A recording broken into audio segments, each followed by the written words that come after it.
Okay, we are testing a crank sensor from a 1994 Dodge Magnum 318.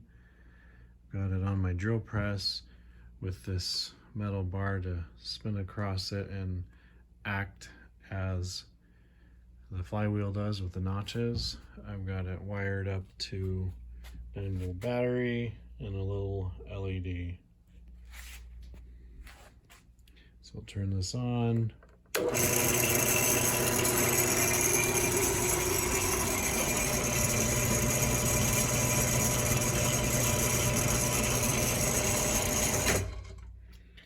So this is working as intended. Now I'm going to apply some heat to it and see if it'll change or stops working.